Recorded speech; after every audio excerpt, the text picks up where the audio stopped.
Avant de plonger dans cette histoire incroyable, pensez à vous abonner à la chaîne et à activer la cloche. Ici, chaque récit a quelque chose à dire, et vous ne voudrez pas en manquer un seul.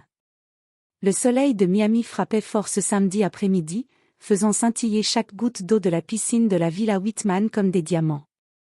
Le parfum des fleurs tropicales et le murmure des fontaines créaient une atmosphère de luxe presque irréelle. La propriété, immense et élégante, était le symbole même de la richesse et du pouvoir dans le quartier. Emily Whitman, héritière d'une famille réputée pour sa fortune colossale et son influence, se prélassait sur un transat en sirotant un cocktail. Sa peau bronzée brillait sous les rayons du soleil, et elle observait, satisfaite, le reflet de son domaine parfait dans l'eau claire. Rien ne pouvait troubler sa tranquillité, du moins, le pensait-elle. Soudain, elle aperçut un mouvement dans la piscine. Une silhouette masculine, détendue, flottait au milieu de l'eau, comme si elle y appartenait depuis toujours. Emily fronça les sourcils. Elle ne reconnaissait pas cet homme et son esprit s'emplit immédiatement de suspicion et de colère. « Que fait-il ici » murmura-t-elle pour elle-même. « Il n'a pas le droit. » Sans réfléchir, elle se leva, son verre encore à la main, et s'avança vers la piscine. Le cœur battant, elle tenta d'imposer son autorité.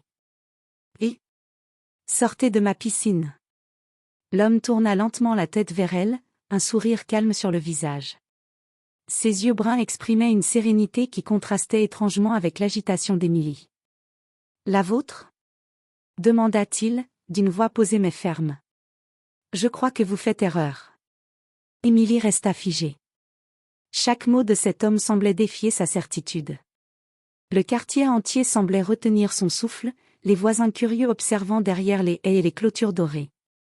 Le doute s'installa en elle, et si, après tout, ce n'était pas elle la véritable maîtresse de cette piscine ?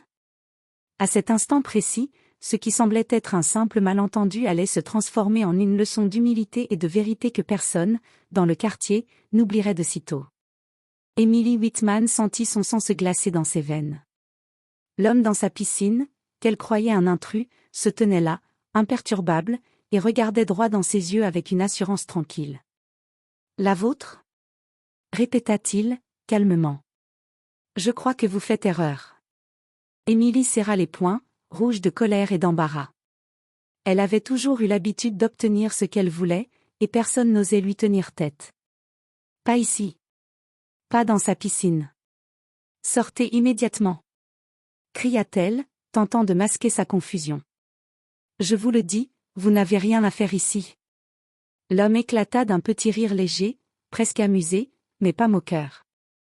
Il fit un geste vers l'eau cristalline. « Je crois que vous êtes celle qui se trompe. Cette piscine est la mienne. » Emily recula d'un pas, incrédule. Comment pouvait-il oser dire cela ? Elle regarda autour d'elle, espérant voir un voisin ou un membre du personnel confirmer qu'elle avait raison. Mais tous restaient silencieux, curieux et surpris par la scène qui se déroulait sous leurs yeux. « Vous plaisantez » lança-t-elle, le souffle court. « Ma famille possède cette villa depuis des générations. » L'homme secoua lentement la tête et sortit de l'eau avec élégance. L'eau dégoulinant sur son corps parfaitement détendu, il approcha Emily et sortit une tablette de sa poche. D'un geste assuré, il fit défiler des documents, actes de propriété, factures d'entretien, photos de famille datant de plusieurs années. Tout prouvait, irréfutablement, qu'il était le véritable propriétaire de la villa et de la piscine. Emily sentit son monde s'effondrer. Les mots qu'elle avait lancés avec arrogance semblaient maintenant ridicules. Ses voisins, derrière les haies et les fenêtres, retenaient leur souffle, certains esquissant un sourire en coin. « Je ne comprends pas » murmura Emily, incapable de détourner les yeux de l'écran. « Parfois, répondit l'homme avec douceur, nous supposons connaître la vérité sur quelque chose, simplement parce que nous en avons l'habitude ou la réputation. Mais la vérité, elle, est toujours là, bien au-delà des apparences. » Emily baissa les yeux, submergée par l'embarras. Elle avait cru que la richesse et le pouvoir suffisaient pour imposer sa volonté. Aujourd'hui, elle apprenait à quel point elle s'était trompée. À ce moment précis, le calme de la piscine semblait s'être figé. Chaque goutte d'eau brillait comme si elle attendait que l'histoire prenne un tournant décisif. Émilie comprit que ce simple moment, qu'elle avait d'abord pris pour un affront, allait se transformer en leçon qu'elle n'oublierait jamais.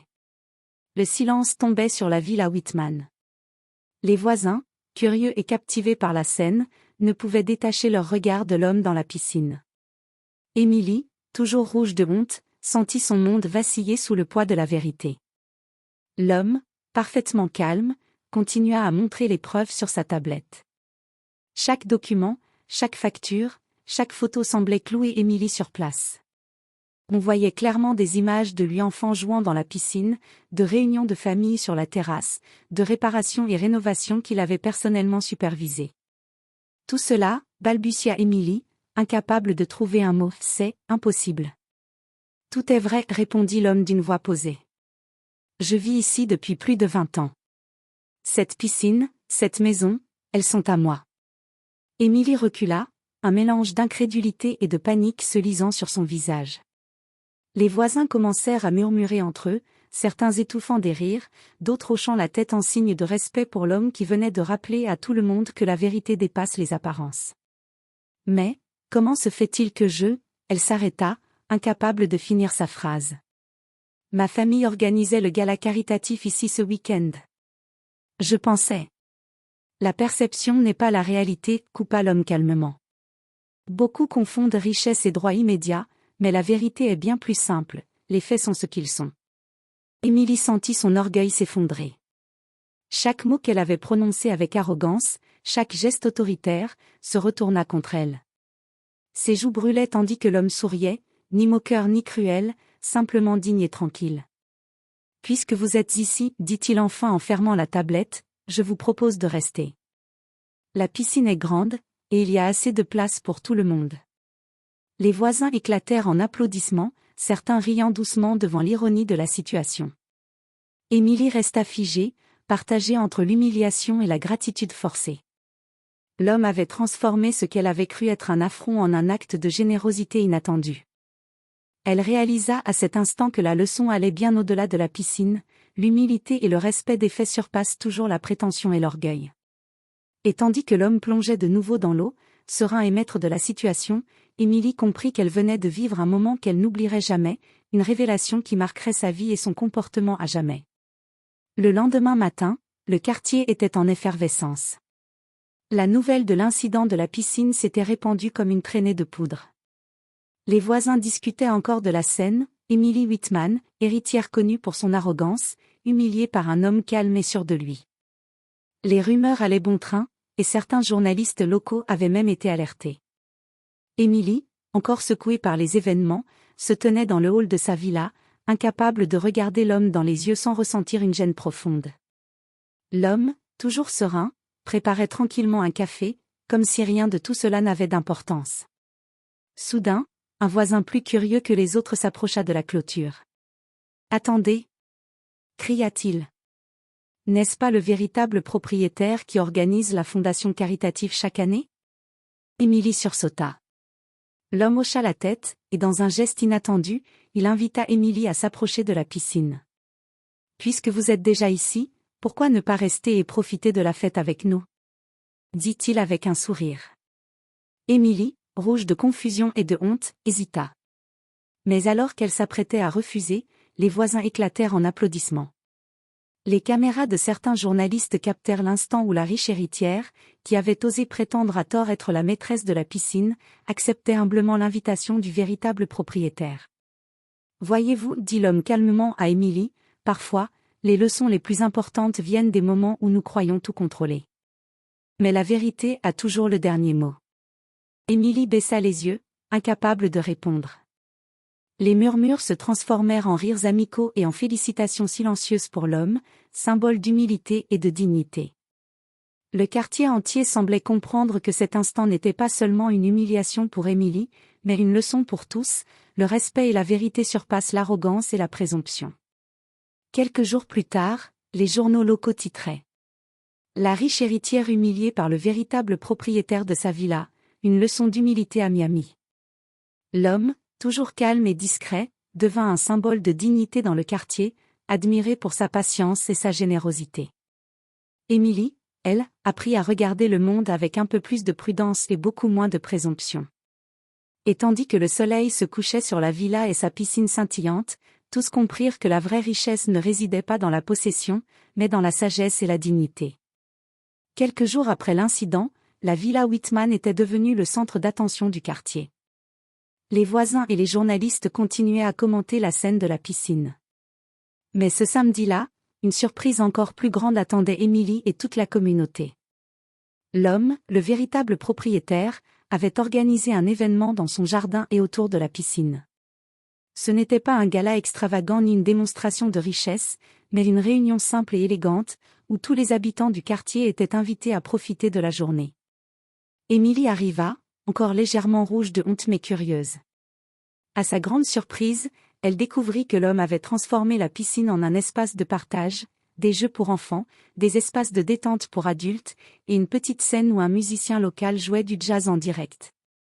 Les voisins applaudirent chaleureusement, et certains vinrent serrer la main à Emily avec un sourire compatissant.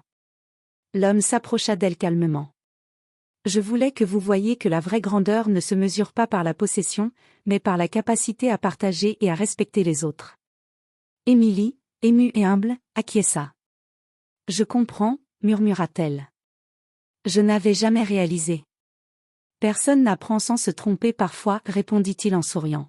« Ce n'est pas l'erreur qui compte, mais ce qu'on en fait. » À ce moment, le quartier entier éclata en applaudissements lorsqu'un drone descendit doucement, projetant sur un écran géant la vidéo de l'incident de la piscine. Les rires et l'étonnement se mêlèrent aux applaudissements pour l'homme, désormais perçu comme un modèle de patience, de justice et de dignité. Emily comprit enfin que cette humiliation apparente avait été une leçon de vie. Sa fierté avait été secouée, mais elle avait appris quelque chose d'inestimable. La richesse et le pouvoir sont temporaires, mais la dignité et le respect laissent une marque durable. La journée se termina sous un coucher de soleil flamboyant, avec des rires, de la musique et une atmosphère de camaraderie inattendue. Emily, désormais humble et reconnaissante, se tenait à côté de l'homme, admirant non plus la piscine ou la villa, mais la véritable grandeur humaine. Et dans le cœur de tous ceux présents ce jour-là, une leçon resta gravée à jamais: la vraie puissance réside dans la patience, la justice et la capacité à transformer une erreur en opportunité de sagesse et de respect.